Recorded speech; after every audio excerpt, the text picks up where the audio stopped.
The sun hung low in the sky, casting a warm, golden hue across the endless expanse of the sea. A solitary fishing boat bobbed gently on the gentle swells, its weathered hull creaking in time with the rhythm of the waves. This was Captain Jack's world, a world of solitude and salty solitude that he had come to love. Captain Jack had been a fisherman for as long as he could remember. He had inherited his love for the sea from his father, who had taught him the ways of the ocean when he was just a boy. But unlike his father, who had been part of a close-knit fishing community, Jack had chosen a different path. He had become a solitary fisherman, a man who preferred the company of the sea to that of his fellow humans. It wasn't that Jack was antisocial. He simply found solace and peace in the vastness of the ocean. He didn't mind the long hours alone on his boat, the endless stretches of time with nothing but the sound of the waves and the cries of seagulls for company. In fact, he relished it. The sea was his friend, his confidant, his silent companion. On this particular day, Jack had set out before dawn, as he always did. He had a favorite spot, a hidden cove where the fish were plentiful and the waders were calm. As he cast his net into the depths, he couldn't help but smile. This was his happy place, the one spot on earth where he felt truly at peace. As the day wore on, Jack's boat slowly filled with fish. He worked tirelessly, hauling in his catch with the same practiced ease that had been passed down through generations of fishermen in his family. The sun climbed higher in the sky, and the sea sparkled like a field of diamonds. But just as Jack was about to call it a day and head back to shore, he felt a strange tug on his line. It was a powerful, relentless pull, unlike anything he had ever experienced before. The fishing rod bent under the strain, and Jack had to brace himself to keep from being pulled overboard.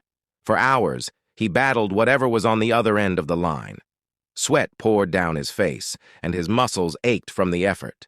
The sun dipped below the horizon and the sea turned dark and foreboding. Still, Jack refused to give up. He had to know what he was fighting against. Finally, after what felt like an eternity, Jack saw a glimmer of something massive in the depths below. With one last Herculean effort, he hauled the creature onto the deck of his boat. To his shock and amazement, it was a colossal fish, unlike anything he had ever seen. The fish was a shimmering, iridescent blue, with scales that sparkled like gemstones.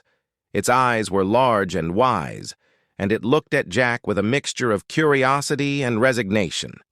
It was a creature of the deep, a denizen of the ocean's darkest depths. Jack couldn't believe his luck.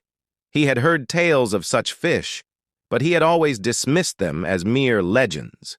Now here one was, in all its magnificent glory, lying on his boat. But as he looked into the fish's eyes, Jack felt a pang of guilt. The creature was clearly exhausted and on the verge of death.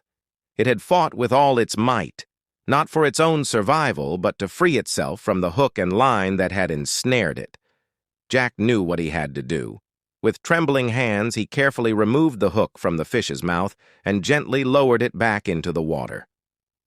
As soon as the fish touched the sea, it darted away with a powerful flick of its tail, disappearing into the depths. For a moment, Jack watched it go, his heart heavy with regret.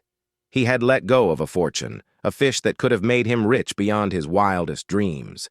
But he had also let go of something far more precious, a life, a creature of the deep, a fellow inhabitant of the ocean that he loved so dearly.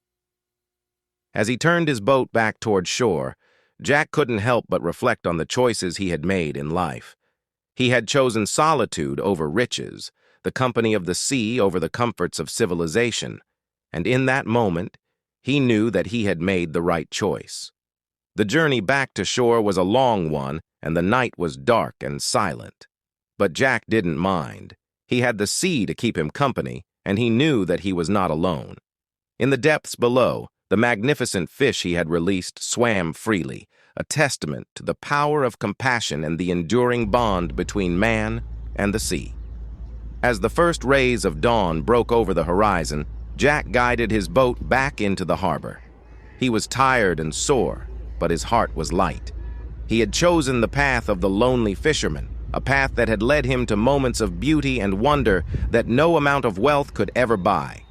And as he stepped onto the shore and looked out at the sea one last time, he knew that he would never trade his solitude for anything in the world. For in the embrace of the ocean, he had found a kind of wealth that could never be measured in gold or silver, a wealth